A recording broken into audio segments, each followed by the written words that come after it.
Hola amigos, hace unos meses estuvimos analizando el primer movimiento de la sonata para piano Patética de Beethoven, la número 8 de las 32 sonatas para piano que tiene, que recordemos que compuso entre el año 1798 y 1799. Veíamos que este primer movimiento tiene un carácter intenso, dramático, patético, que viene de pazos, de emociones intensas, y vamos a ver ahora qué aporta el segundo movimiento, que es el que quiero analizar con vosotros. Para ello voy a tocar el final del primer movimiento, me voy a saltar el segundo y vamos a enlazar directamente con el principio del tercero a ver qué pasa.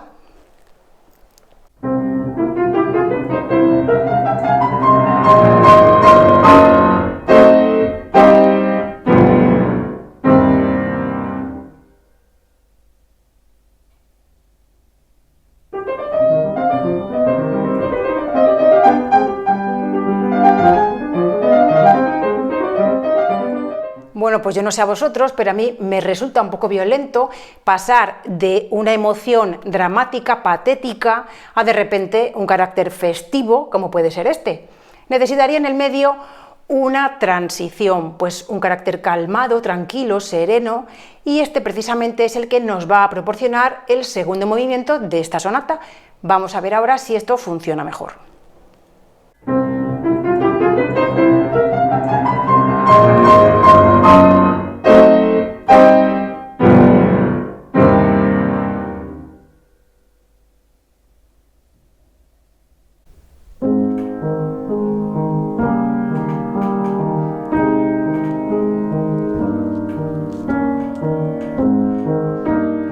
Pues efectivamente yo creo que funciona mejor.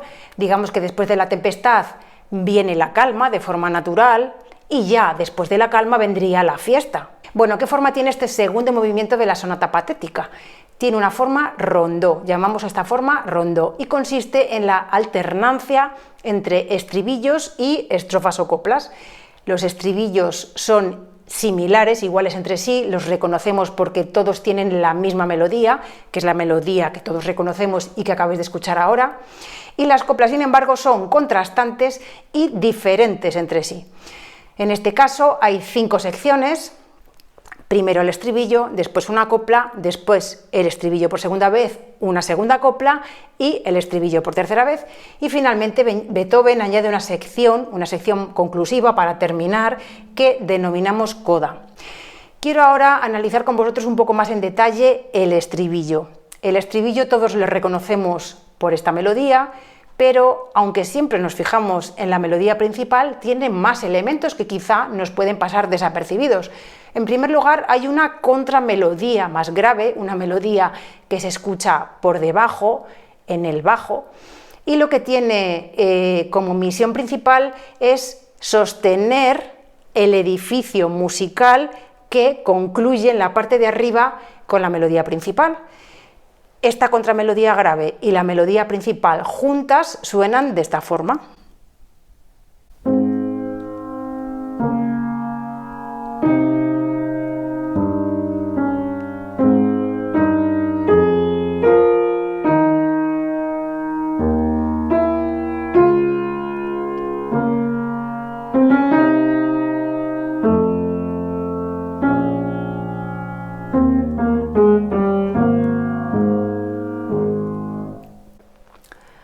Pero os habréis dado cuenta de que nos falta un tercer elemento, que es el acompañamiento. Está situado entre la melodía grave y la melodía principal aguda y suena un poquito más rápido, más caminante, y tiene 2 funciones principales. Una, la de proporcionarnos las notas de los acordes que acompañan a la melodía, que es lo propio del sistema tonal, y 2, la de dar continuidad a las notas largas de la melodía, porque si esta melodía fuera tocada por un violín o cantada por un cantante, tendríamos de forma natural una continuidad en la intensidad de las notas. De una nota a otra se mantendría la misma intensidad, lo cual da un efecto de dirección. Sin embargo, lo que sucede con el piano es que cuando yo pulso una tecla, un macillo golpea una cuerda, percute una cuerda. Entonces, en el momento de percutirla es el momento de mayor intensidad, pero yo luego no puedo hacer nada porque esa intensidad, de forma natural, decae. Entonces, para evitar esos picos de intensidad que de otra forma tendríamos en la melodía, lo que hace Beethoven es rellenar las notas largas con ese acompañamiento un poquito más rápido, esa figuración un poquito más rápida. Y ya todo completo, melodía contra melodía y acompañamiento, sonaría como conocemos.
Hasta aquí tendríamos el estribillo y a continuación escucharíamos la primera copla. El estribillo está en modo mayor y la primera copla comienza en modo menor, por tanto ya eso es un efecto contrastante, pero además el carácter es un poquito más oscuro.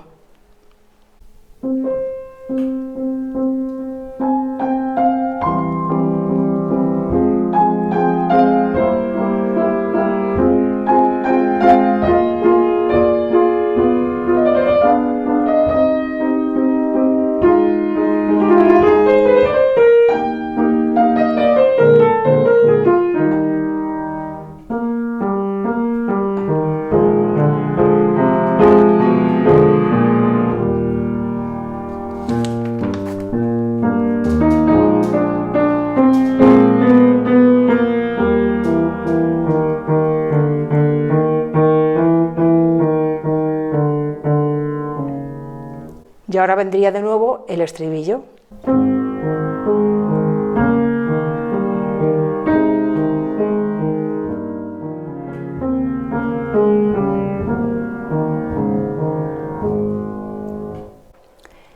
A continuación, la segunda copla, que también está en modo menor, pero nos ofrece un ambiente diferente al de la primera, quizá un poco más abierto.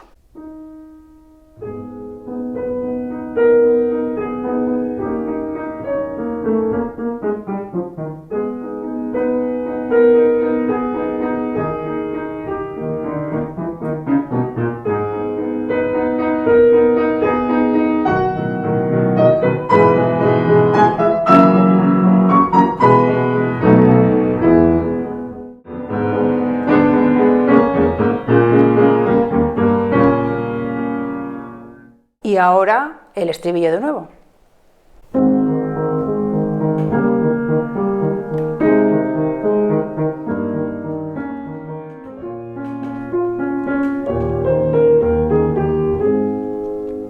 Aquí empezaríamos con la coda, que es la sección final, conclusiva de este movimiento.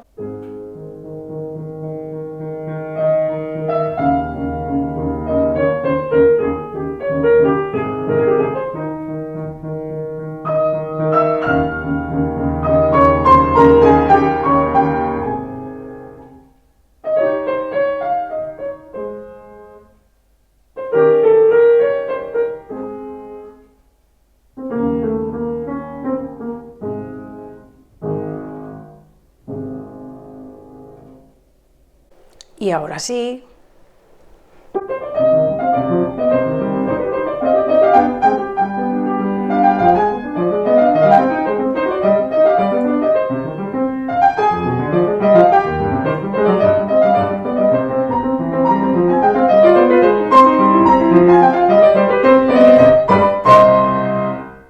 Pero esto será en otro vídeo en el cual analizaremos el tercer movimiento. De momento os dejo un enlace a la interpretación completa de este segundo movimiento de la sonata patética de Beethoven a cargo de la pianista Annie Fischer en el apartado de la descripción del vídeo. Hasta luego.